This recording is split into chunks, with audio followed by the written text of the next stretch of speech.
Good morning, students. In today's lecture, we are going to learn about changes in demand. Okay, change कैसे होता है demand. चाहे demand change हो चाहे demand very हो, कोई ना कोई फैक्टर रिस्पॉन्सिबल होता है. आपको सिर्फ याद रखना है कि अगर डिमांड वेरी हो रहा है, मतलब एक्सपांड या कॉन्ट्रैक्ट या डिमांड में उतार चढ़ाव यू से वो होता है, तो वो किसके वजह से होता है. और अगर डिमांड चेंज होता है, कम होता है या ज़्यादा होता है, तो वो किसकी वजह से होता है. Okay, you have to remember, इतना आपको ध्यान में रखा, बिकॉज एग्ज़ाम में, बोर्ड एग्ज़ाम में it is asked for distinction between. कभी कभी पूछते हैं, कभी कभी आपसे एक्सपैंड पूछेंगे और डिक्रीज पूछेंगे, कभी कभी आपसे कॉन्ट्रैक्ट पूछेंगे या इंक्रीज, कभी कभी डायरेक्ट भी पूछते हैं expansion, contraction, increase, decrease.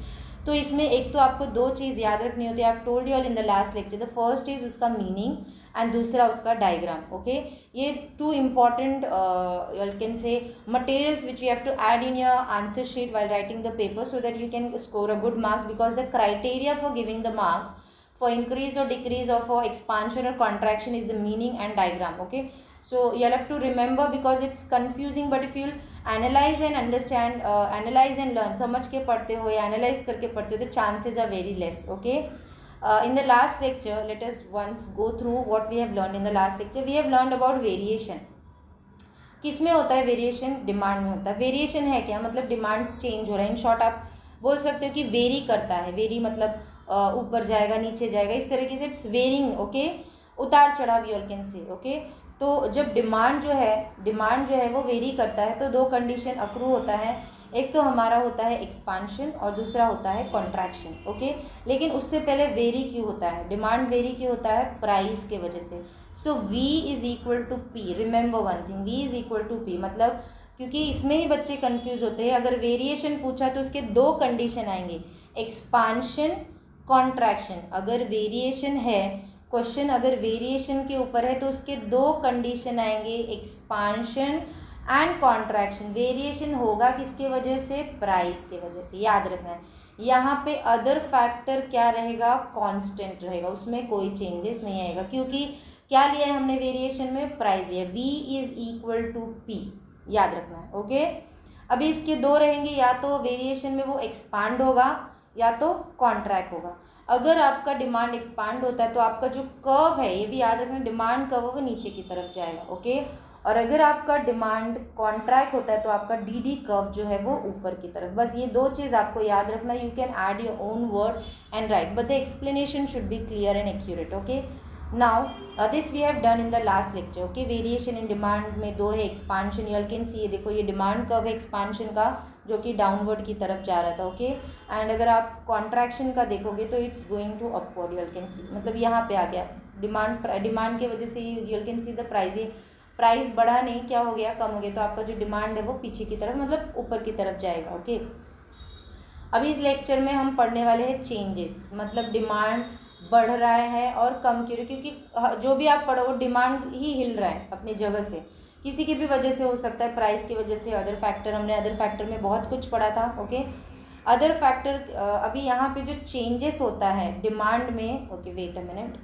Demand में जो चेंजेस आएगा, ओके, वो चेंजेस किसकी वजह से आएगा? अदर फैक्टर के वजह से. ओके, अब जब चेंजेस आएगा तो दो कंडीशन आएगी, एक तो इंक्रीज हो जाएगा या तो आपका डिमांड, या तो डिक्रीज हो जाएगा. Okay, you have to remember, अगर डिमांड में चेंजेस आता है, ओके, अगर डिमांड में चेंजेस आता है तो वो किसकी वजह से आएगा? Other factor. अदर फैक्टर मतलब जैसे कि क्लाइमेटिक कंडीशन हो गया, पॉपुलेशन हो गया, इनकम हो गया, ये सब अदर फैक्टर. ओके, अब इंक्रीज हुआ या तो डिक्रीज हुआ. अगर फेवरेबल हुआ है, अदर फैक्टर में चेंजेस अगर फेवरेबल है तो आपका डिमांड इंक्रीज होगा. ओके, और अगर चेंजेस अनफेवरेबल है तो आपका डिमांड क्या हो जाएगा? डिक्रीज हो जाएगा. To remember this. Okay, so यहाँ पे याद रखने के लिए C is equal to O. Changes हुआ है डिमांड में, किसकी वजह से? अदर फैक्टर की वजह से. दो कंडीशन आया, I and increase and decrease, I and D, other factor. Okay, यहाँ पे price, what price will be constant. Okay, it refers to increase in quantity demanded due to favorable changes in other factor like. अभी other factor में कैसे changes आए? Test में change आ गया. Okay, favourable. Income में change आया of a consumer, climatic condition अच्छा है, इनकम बढ़ गया. ओके। तो यहाँ पे डिमांड क्या होगा, इंक्रीज हो जाएगा, और जो प्राइस है वो कैसे रहेगा, कांस्टेंट रहेगा। ओके। अब कर्व के बारे में, डिमांड कर्व जो है वो शिफ्ट करेगा right hand side of the original. से फॉर एग्जांपल आपका ओरिजिनल ऐसा है, ओके। यहाँ पे आप जो प्राइस लोगे ना, प्राइस जो रहेगा वो कांस्टेंट रहेगा, उसको कुछ भी नहीं करना रहेगा, आपका price will be constant. Okay. तो यहाँ से आपका डिमांड बढ़ेगा, तो अगर आपका डिमांड बढ़ गया तो आपका कर्व यहाँ पे आएगा। Okay, wait, let me show the diagram. Demand curve shifts to the right hand side of an original demand curve. This can be explained with the help of the figure 3.9. You all can see. ये है हमारा increase in demand, किसकी वजह से, other factor. कैसा रहेगा, favourable हुआ रहेगा, तभी इंक्रीज हुआ है। ओके, ये आपका प्राइस है, ये आपका क्वांटिटी डिमांडेड। अभी यहाँ पे अदर फैक्टर है, लेकिन तो भी प्राइस क्यों लिया, क्योंकि हम प्राइस ही लेते हैं, हमारे जो डायग्राम दिखाते हैं उसमें प्राइस ही लेंगे। तो हमको क्या करना है, अदर फैक्टर को क्या करना है, दिखाना नहीं, but you have to understand कि इंक्रीज हुआ है तो डेफिनेटली अदर फैक्टर की वजह से होगा। यहाँ पे प्राइस क्योंकि इसीलिए मेंशन किया, देखो प्राइस रिमेन्स कांस्टेंट, तो आपकी जो डायग्राम है यहाँ पे आपको देखो प्राइस ये इतना ही है, ये ना ऊपर गया ना नीचे आया। ओके, तो प्राइस क्या रहेगा यहाँ पे, ये याद रखना है आपको, प्राइस कांस्टेंट रहेगा। अब अदर फैक्टर दिखाया नहीं ले, but you have to understand ये ओरिजिनल डिमांड है। ओके, फेवरेबल चेंजेस है, से फॉर एग्जांपल उसका इनकम बढ़ गया रहेगा। ओके, तो उसने डिमांड बढ़ा दिया, क्यू से क्या हो गया है, Q1 हो गया। तो ये ओरिजिनल पे आपका ये था, अब ये बढ़ के यहाँ पे आ गया है D1। ओके, तो आपका डिमांड क्या हो गया है, इंक्रीज हो गया। As shown in the figure 3.9, DD is original demand curve. ये जो है ये ओरिजिनल डिमांड कर्व है। And demand curve shift to the outward side, मतलब बाहर के साइड बढ़ रहा है, forward you can see, which indicates increase in the demand. Okay, I hope you all have understood. Now decrease in demand, decrease हुआ होगा मतलब unfavourable, मतलब उसका इनकम नहीं बढ़ा होगा, या पॉपुलेशन कम हो गई होगी, क्योंकि पॉपुलेशन बढ़ेगा तो डिमांड बढ़ेगा। ओके, देन क्लाइमेटिक कंडीशन अच्छा नहीं है, इस तरीके से। It refers to decrease in quantity demanded. In decrease का मतलब डिक्रीज इन क्वांटिटी डिमांडेड, किसकी वजह से, unfavourable changes like taste, income of a consumer, climatic condition etcetera. यहाँ पे price will be remaining constant. Okay, now the demand curve shifts to the left hand side of an original demand curve. यहाँ पे आपका curve जो है वो right side जाने के बजाय कहाँ पे आ गए, पीछे से। फॉर एग्जांपल क्यों, ये ओरिजिनल है, ये डिमांड। ओके, अब उसका इनकम कम हो गया तो अपनी डिमांड कम कर लेगा, तो ये देखो ये पीछे साइड जाएगा। Okay, so this can be explain with the help of diagram which I have shown you all. As shown in the figure 3.10, DD is an original demand curve. ये आपका ओरिजिनल डिमांड कर्व है। It shifts inward बोलो, backward बोलो, left side बोलो, left from DD to D2 which indicates decrease in the demand. Okay, आपको चाहिए तो एक उस पर भी आप दिखा सकते हैं, ये आपका ओरिजिनल डिमांड है। ओके, तो ये बोला जाएगा D। अगर आपका डिमांड बढ़ता है तो D1, okay sorry, D1 and D1, और अगर आपका डिमांड कम होता है तो D2। इस तरीके से you can show if required, then otherwise you can make separately. Okay, I hope you all have understood. अभी जो हम डिमांड पढ़ रहे थे, अभी डिमांड भी जो आगे सप्लाई भी पढ़ेंगे, क्योंकि ये इंडिविजुअल लेवल पे हमको पढ़ाया जा रहा है, तो वो माइक्रो इकोनॉमिक कॉन्सेप्ट है। ओके, अगर हम पूरे देश के बारे में पढ़ते हैं एग्रीगेट डिमांड जो, तो वो मैक्रो इकोनॉमिक कॉन्सेप्ट है। यहाँ पे दिया है demand is a micro and aggregate demand is an macro economic concept. Okay, demand micro में क्या है, demand is that quantity of a commodity, मतलब डिमांड क्वांटिटी है कमोडिटी की, कैसी, जो एक पर्सन तैयार है खरीदने के लिए एक दिए हुए दाम पे, दिए हुए समय पे। Okay, I hope you have understood. So demand is micro economic concept. Demand is that quantity of a commodity which a person is ready to buy at a particular price during a specific period of time. What is aggregate demand, aggregate demand मतलब ये पूरे देश जो demand करती है उसको। Okay, it refers to the total amount of sale proceeds, मतलब total amount sale हुआ है विच एन एंटरप्रेन्योर एक्सपेक्ट्स मतलब एक्सपेक्ट कर रहा है from the sale of output. Okay, कि उसने उतना आउटपुट सेल किया, produced at a given level of employment, जो वो प्रोड्यूस किया है particular level of employment during the year.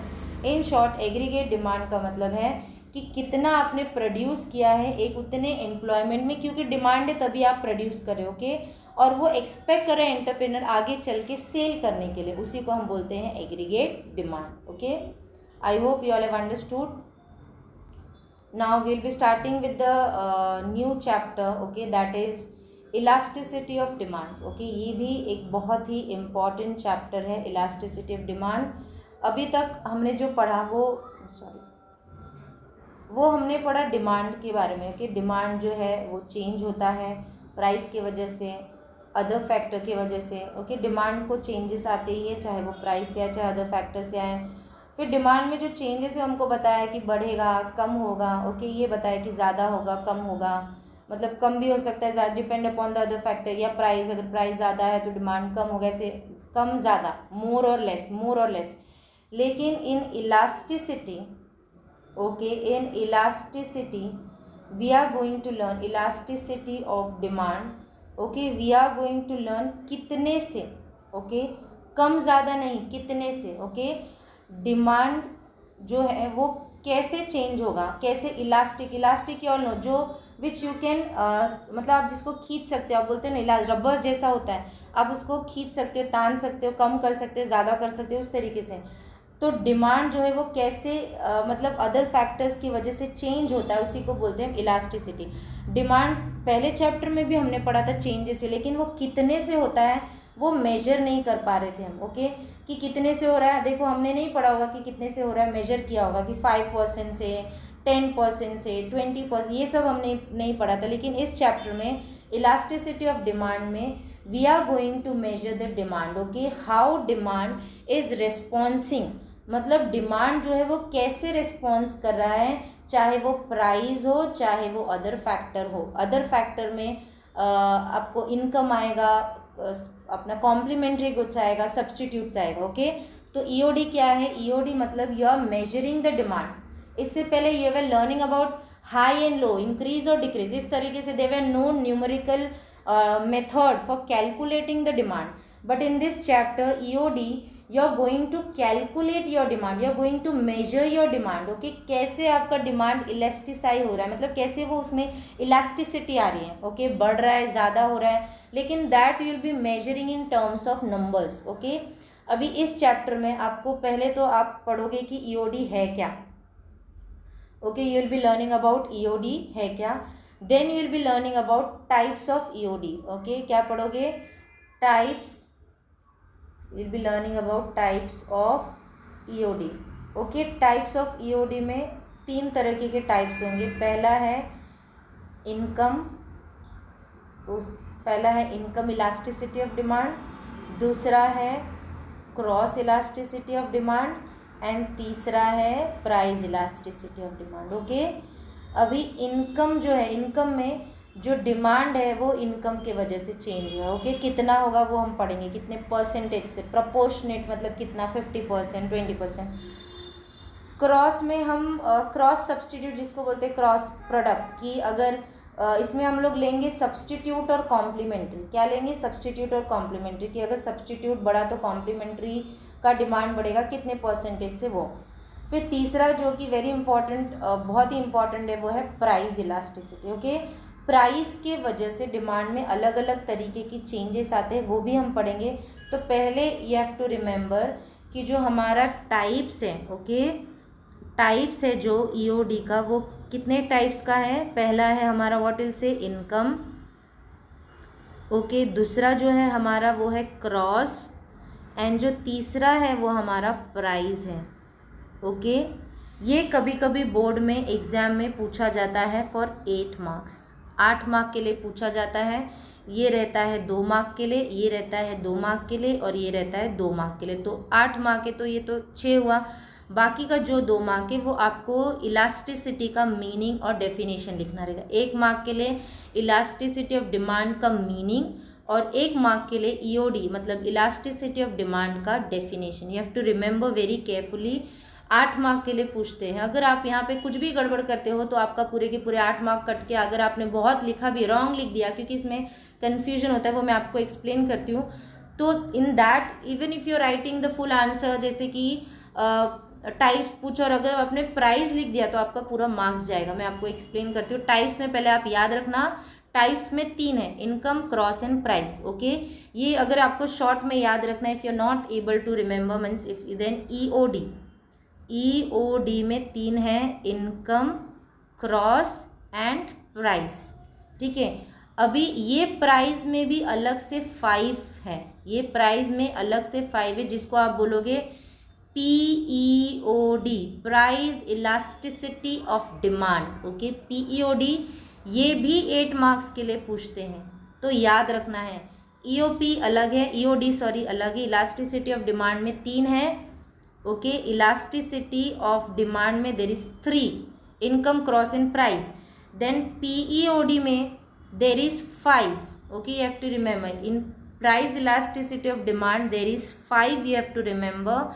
ये अलग है, बोर्ड में ये भी पूछा जाता है, ये भी पूछा जाता है, दोनों इंपॉर्टेंट है। ज़्यादा करके इफ यू आस्क मी ये पूछा जाता है, but last to last year ये पूछा गया था, ये पूछा था और बच्चों ने ये लिख दिया था प्राइस इलास्टिसिटी, जिसके 5 है। आपको जो मॉडरेटर रहते हैं, if they are strict, then उन्होंने स्ट्रिक्टली बोला था if student are not writing this and if they are writing this, kindly deduct the marks and give them only 2 marks. तो सोचो, आपने पूरा, बच्चों ने पूरा लिखा था, लेकिन फिर भी हमको 2 मार्क्स देना पड़ा था। क्यों? क्योंकि the answer, what the answer is demanding and what you are writing. Okay, so you have to remember EOD 3, PEOD 5। Okay, अब जो प्राइस इलास्टिसिटी है, मतलब जो टाइप्स में उसमें से डायरेक्ट प्राइस लिया है, उसमें 5 तरीके के डायग्राम है, वो सब आपको याद रखना है। पहले रहेगा आपका परफेक्टली, क्या रहेगा आपका? Perfectly. Okay, perfectly elastic, then perfectly, I am writing short में, परफेक्टली इनइलास्टिक, उसके बाद आएगा यूनिटरी। ओके, उसके बाद आएगा रिलेटिवली, और यहाँ पे भी आएगा रिलेटिवली। मतलब कैसे याद रखना है? 2 जो है वो परफेक्टली है। ओके, 2 जो है वो परफेक्टली, और उसमें भी आता है इलास्टिक एंड इनइलास्टिक। उसके बाद एक जो है वो यूनिटरी रहेगा, एक जो है वो यूनिटरी रहेगा, एंड जो दूसरा है वो रिलेटिवली। 2 जो रहेंगे वो रिलेटिवली। इस तरीके से आपका 5 हो जाएगा PEOD। Okay, that I will explain. उसके बाद you will be learning about measurement. Okay, इसमें तो आप पूरा मेथड जो है, ज्योमेट्रिकल मेथड यूज़ करके इसको सॉल्व करोगे। मेजरमेंट में भी देर आर 3 टाइप्स। ओके, जिससे आप आपके डिमांड को मेजर कर सकते हो in numerical terms. Okay, then उसके बाद आप पढ़ोगे फैक्टर्स, जो है जैसे आप फैक्टर्स ऑफ डिमांड पढ़ते थे ना, वैसे factors influencing elasticity of demand. Okay, तो और उसके बाद इम्पॉर्टेंस है, वो भी आप पढ़ोगे। तो इसमें आपको याद रखना है कि पहले आप पढ़ोगे मीनिंग, फिर आप पढ़ोगे डेफिनेशन, फिर आप पढ़ोगे EOD, फिर आप पढ़ोगे PEOD, फिर आप पढ़ोगे what else say factors, and you'll be learning about importance. Like this you will be learning about 6 concept in chapter 3B, which is very important. Okay, और स्टार्ट करने से पहले इलास्टिसिटी मतलब चेंज, कितना तन रहा है। जैसे रबर आप हाथ से पकड़ के खींच रहे हो तो कितना तन रहा है, तो यहाँ पे वो डिमांड चेंज हो रहा है, मतलब कितने से।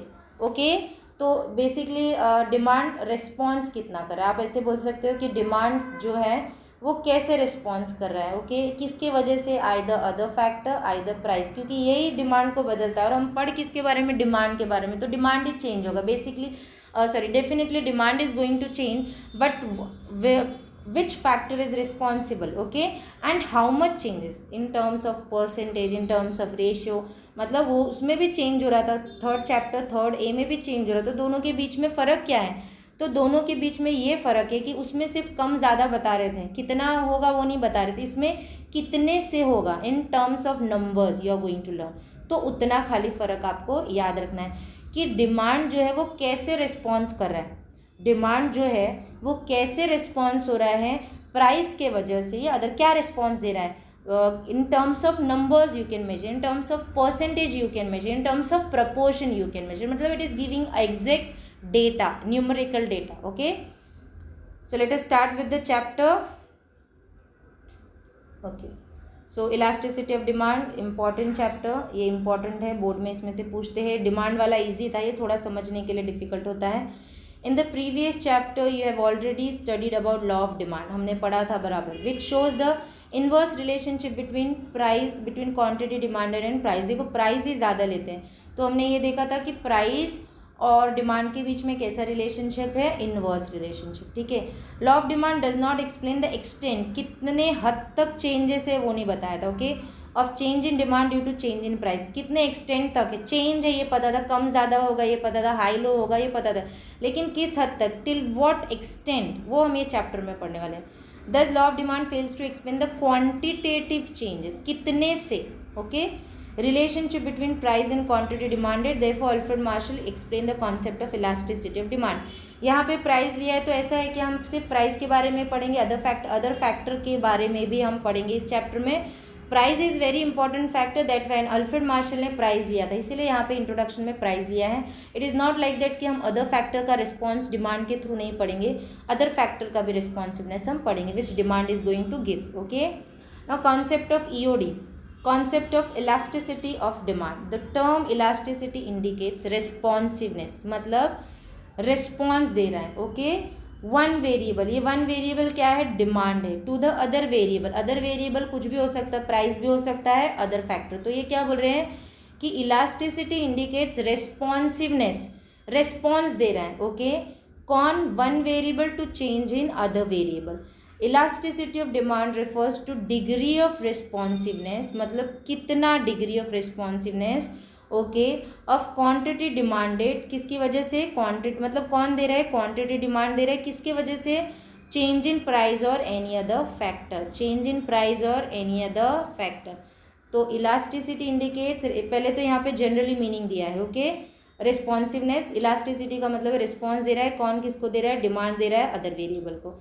अभी इन मतलब एक्चुअल सेंस में क्या है, EOD refers to degree of responsiveness of demand, okay, to किसकी वजह से, प्राइस की वजह से, अदर फैक्टर की वजह से। I hope you all have understood.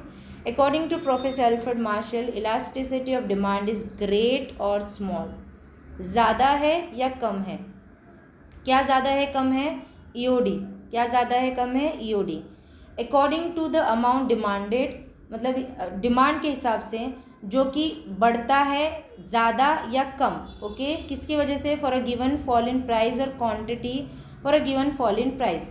अब क्वांटिटी डिमांड फॉल्स, या तो डिमांड जो है वो फॉल होगा, किसकी वजह से, मच और little with the given rise in price. यहाँ पे जहाँ जहाँ अल्फ्रेड मार्शल रहेंगे वहाँ पे उन्होंने प्राइस ही लिया, अदर फैक्टर नहीं लिया। तो अल्फ्रेड मार्शल के एक्सप्लेन करते हो जब भी you have to take a price, okay, what is saying, elasticity of demand is great और small according to amount demanded, which rises much or little for given fall in price, okay, and quantity demanded falls much or little with a given rise in price।